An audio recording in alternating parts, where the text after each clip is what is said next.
Assalamualaikum warahmatullahi wabarakatuh. Anak-anak hebat, apa kabarnya hari ini? Semoga semuanya sehat walafiat. Nah, hari ini bertemu lagi dengan Bu Amel. Kita belajar di tema 7, subtema 4, pembelajaran 1 dan 2. Sebelum kita mulai, kita tepuk semangat dulu yuk. Tepuk semangat. Semangat. Semangat. Kurang keras. Sekali lagi ya. Tepuk semangat. Semangat. Semangat. Oke, hari ini kita akan belajar mengelompokkan benda-benda sesuai dengan ciri-ciri yang ditentukan dengan benar. Lalu kita juga akan belajar menjelaskan aturan di rumah yang berkaitan dengan benda-benda yang ada di rumah. Lalu kita akan memperagakan kegiatan dengan aturan tentang benda-benda yang ada di rumah dengan benar. Dan yang terakhir, kita akan menjelaskan pemanfaatan tanah atau batuan dalam membuat karya kerajinan. Sudah siap? Kita mulai ya. Yang pertama, kita akan belajar menyimak bentuk, warna, ukuran, dan permukaan benda. Nah, di sini Bu Amel punya berbagai macam gambar benda. Ada yang berbentuk persegi, persegi panjang, lingkaran, dan segitiga. Nah, ini dinamakan bangun datar ya. Tentu saja di sekitar kita itu banyak sekali bangun-bangun atau benda-benda yang berbentuk seperti ini ya. Nah, yang di bawah ini adalah bentuk lain dari bangun datar, yaitu bangun ruang. Bangun ruang ini adalah bangun yang di dalamnya itu memiliki ruangan sehingga bisa ditempati. Nah, contohnya adalah kubus. Nah, seperti ini. Kubus, balok, bola, kerucut, dan tabung. Nah, benda-benda itu memiliki bentuk, warna, ukurannya juga beda-beda dan permukaannya juga beda. Ada yang kasar, ada yang halus, ada yang licin.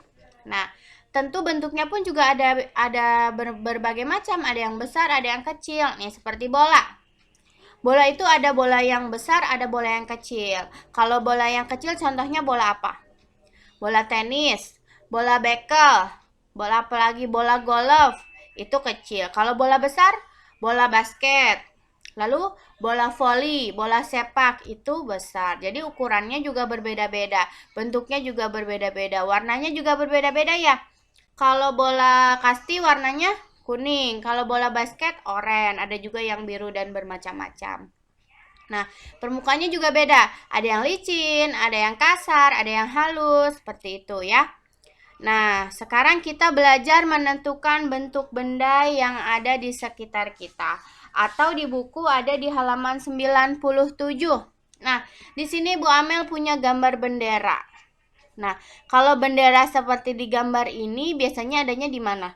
Di ulang tahun ya, atau di acara-acara tertentu. Ini bentuknya apa nih? Bentuknya apa? Segitiga, betul. Nah, banyak lagi ya benda yang berbentuk segitiga ya. Kita bisa cari di sekitar rumah kita. Nah, terus nih yang kedua ini gambar drum band, mainan. Ini bentuknya apa nih? Ininya.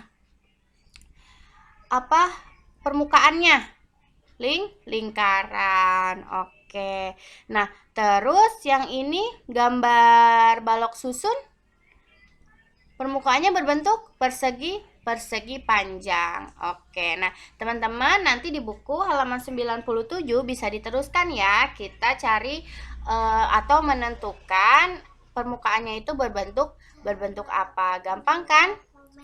Selanjutnya adalah halaman 98. Ayo membaca. Bu Amel akan bacakan, teman-teman simak ya. Adit dan Indra senang bermain bersama di rumah. Adit senang bermain Lego dan balok susun. Adapun Indra senang bermain kereta. Setelah bermain, mereka sering lupa merapikan mainannya. Kak Ranti sering mengingatkan Adit dan Indra untuk membereskan mainannya. Mainan yang dirapikan kembali setelah bermain tidak akan cepat kotor dan rusak. Rapikanlah mainan setelah bermain. Bagaimana denganmu? Apakah kamu selalu membereskan mainan setelah bermain? Nah, siapa di sini yang selalu membereskan mainan setelah bermain? Hebat. Yang belum, kita bisa praktekkan ya. Mulai sekarang setelah bermain, kita harus merapikan lagi mainannya. Kenapa sih kita harus membereskan mainan? Dan apa yang terjadi jika kita tidak membereskan mainan? Kita lihat mengapa mainan itu harus dirapikan. Yang pertama, agar tidak berantakan. Yang kedua, agar tidak cepat rusak. Yang ketiga, sebagai bentuk belajar tanggung jawab. Karena kita mulai dari kecil, mulai dari usia sekarang harus belajar tanggung jawab dari hal-hal kecil, dari barang-barang yang kita miliki. Kita harus jaga, kita harus rawat.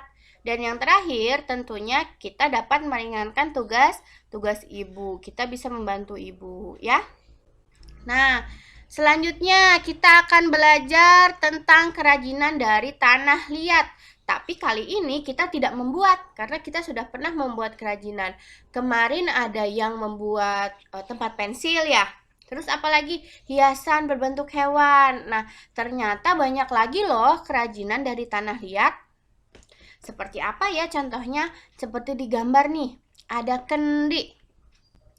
Kendi ini dibuat dari tanah liat. Fungsinya untuk apa? Orang-orang zaman dulu menggunakan kendi itu untuk menaruh atau menyimpan air minum. Nah, tapi sekarang juga masih ada orang-orang yang menyimpan air minum di kendi. Nah, air yang disimpan di dalam kendi ini rasanya akan lebih segar dan rasanya dingin seperti air es. Karena kalau di zaman dulu itu jarang yang memiliki kulkas, jadi orang-orang zaman dulu itu menyimpan air minum di kendi. Dan yang kedua nih, gambar yang kedua gambar apa? Betul, vas bunga. Vas bunga ini terbuat dari tanah liat. Bentuknya lucu ya, bagus ya. Dan yang ketiga ini adalah gambar celengan. Siapa yang di rumah punya celengan seperti ini? Nah, ini adalah celengan, contoh-contoh yang terbuat dari tanah liat. Oke, nah selanjutnya adalah pemanfaatan tanah liat. Kenapa sih harus pakai tanah liat? Yang pertama, karena tanah liat itu mudah didapat. Dan yang kedua, karena tanah liat itu mudah diolah. Yang ketiga, karena tanah liat itu dapat membuat kreasi 3 dimensi. Banyak sekali yang bisa dibuat dari tanah liat. Dan yang terakhir, tentu saja bermanfaat. Jadi, kreasi dari tanah liat itu banyak sekali dimanfaatkan dalam kehidupan sehari-hari. Oke, teman-teman, tadi kita sudah belajar banyak ya. Kita belajar mengelompokkan benda-benda sesuai dengan ciri yang ditentukan dengan benar. Lalu kita menjelaskan aturan di rumah. Terus kita juga menjelaskan tentang pemanfaatan tanah liat. Jika ada pertanyaan, boleh hubungi Bu Guru ya. Nah, hari ini tugasnya adalah halaman 97. Tadi Bu Amel sudah memberikan beberapa contoh. Jadi, teman-teman tinggal melengkapi gambar yang ada di buku itu permukaannya berbentuk apa ya? Tinggal ditulis ya. Lalu halaman 102. Halaman 102 itu tentang mencari benda-benda di sekitar kita yang bisa digunakan di lingkungan sekolah. Karena kita karena kita belajarnya dari rumah, berarti kita mencari aja benda yang bisa digunakan untuk ke sekolah. Contohnya di buku ada topi. Kita gambar ya menggunakan pensil sebisanya saja. Kita gambar dengan pensil lalu kita sebut namanya. Misalnya topi sekolah. Lalu kita tulis kegunaannya untuk apa ya. Bisa juga buku, pensil, penggaris, tas, sepatu, banyak ya. Oke, selamat mengerjakan. Tetap semangat belajar di rumah. Bu Amel pamit. Assalamualaikum warahmatullahi wabarakatuh. Terima kasih. Jika ada pertanyaan, boleh menghubungi via WA ya. Thank you. Assalamualaikum.